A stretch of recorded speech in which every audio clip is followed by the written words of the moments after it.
Olá, turminha do quinto ano, tudo bem com vocês? Espero que sim. Crianças, nós vamos dar continuidade com a nossa aula de geografia. É a terceira aula de geografia do nosso livro 3. Nós vamos fazer a correção das páginas 181 e vamos também explicar, ver também a página 182, para finalizar esse primeiro capítulo, certo?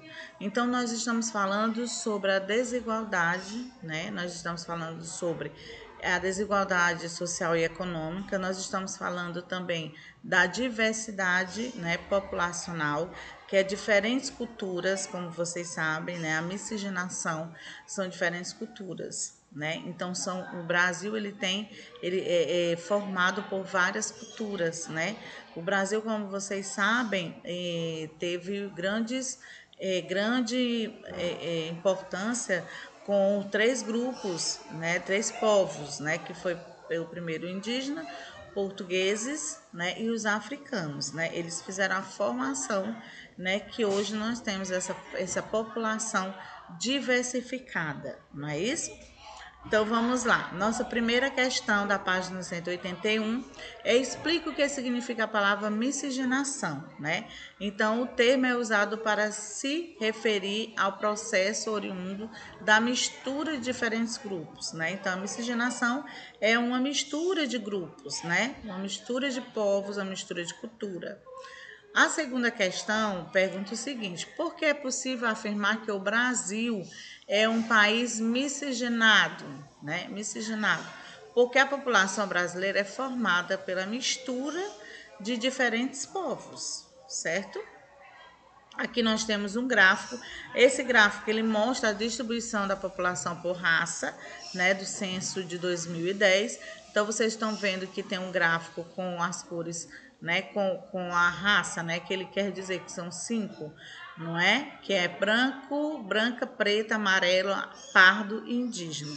Então, como vocês estão vendo no gráfico, o maior é o que? Branca, né?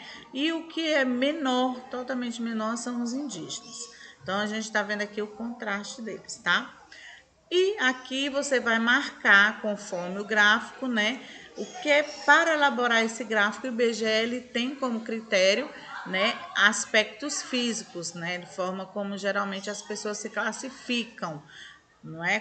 Classificando a população por quê? Por idade, por religião, por raça ou pela escolaridade? Pela raça, né? Então, eu vou habilitar aqui o meu lápis, tá? Para o meu lápis circular aqui a letra C, que é a palavra raça. Certo, gente? A quarta questão explique a afirmação a seguir. O Brasil é um país com grande riqueza cultural, mas é cheio de contrastes sociais. Então quer dizer o quê? Né? Quer dizer que o Brasil é um grande país que apresenta maior diversidade cultural, mas que a história é marcada por desigualdade sociais e econômicas, né, que afetam a população. Então, vocês sabem que tem uma desigualdade muito grande. Umas pessoas têm condição mais e outras têm menos condições, né? Até de moradia, aí envolve o quê? Moradia, alimentação, né, escolaridade. Então, muita diferença realmente. Na página 182, nós vamos falar sobre um texto, né? Vamos comentar esse texto, vamos ler esse texto, né? Então, no Brasil, nós temos aí 10% mais ricos, né, que ganham várias vezes mais, né, do que os pobres. Essa pesquisa ela foi feita pelo IBGE. O que é IBGE? O que significa IBGE? Instituto Brasileiro de Geografia e Estatística, certo? Então, gente, aqui nós temos o texto. Com certeza vocês leram o texto, não é? Então, aqui tem a sua opinião. Em sua opinião, como deveria ser a diferença de rendimento entre as mais pobres e os mais ricos? Explique. Então, aqui, com suas palavras, né, pelo seu entendimento, né, pela sua concepção, pelo que você leu do texto, você vai explicar, você vai relatar aqui a sua opinião, certo?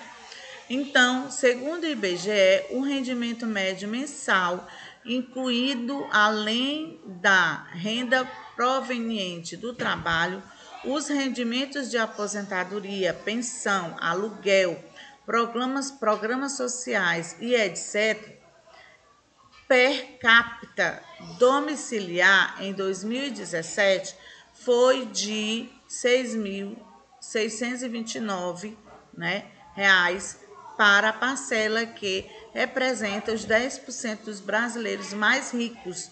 Já entre a parcela dos 40% mais pobres, o rendimento médio foi apenas R$ 376, né? É muita diferença, né? É uma desigualdade muito grande, não é, pessoal? A região Nordeste é a que apresenta a maior desigualdade, que é a nossa região, tá? Na região onde nós moramos, a região Nordeste. Nessa comparação, nos estados nordestinos, os 10% mais ricos ganham cerca de 20,6 vezes mais que os 40% mais pobres. Em seguida, vem a região Norte, em uma diferença de 18,4 vezes. O Centro-Oeste, com uma diferença de 16,3 vezes. O Sudeste, com 11,4 vezes. A menor desigualdade foi observada na região Sul, onde os mais ricos ganham cerca de 11,4 vezes mais que os pobres. Então, gente, essa leitura é bem interessante para a gente ver a dificuldade que as pessoas têm, não é? Nem todo mundo tem um emprego, nem todo mundo tem como ganhar, se sustentar. É como eu falei, né, nas nossas aulas anteriormente, que no livro mesmo tem mostrando a diferença, né? Porque a cidade também cresceu, né? Então, quando a cidade vai crescendo, não tem organização, não tem um planejamento. E aí as pessoas que não têm condição, que não têm um emprego, que não têm a renda fixa, eles fazem o quê? Eles vão procurar um lugar para morar. E acontece que vai criando o quê? As periferias, né? E com as periferias, o que acontece? As pessoas não têm condições, né, de ter um saneamento básico, não é?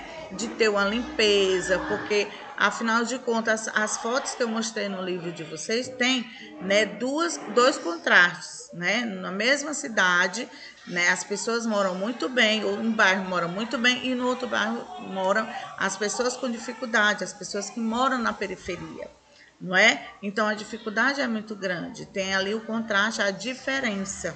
Não só isso, mas também a diferença de que não só de moradia, não só de ter uma casa para morar, de ter um ambiente para morar, mas sim também da parte econômica, né? Muitas vezes a pessoa tem essa casa para morar, mas não tem como se alimentar, né? Passa por situações precárias. Então essas pessoas, elas vão fazer o quê? Elas vão procurar comida. E geralmente elas vão procurar comida onde? Nas feiras.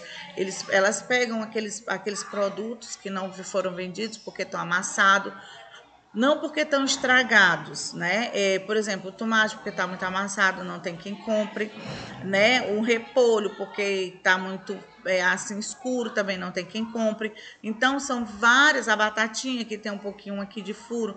Então são vários alimentos que essas pessoas que não têm condição vão para onde? Para as feiras livres, né? Eles vão procurar um meio para se alimentar.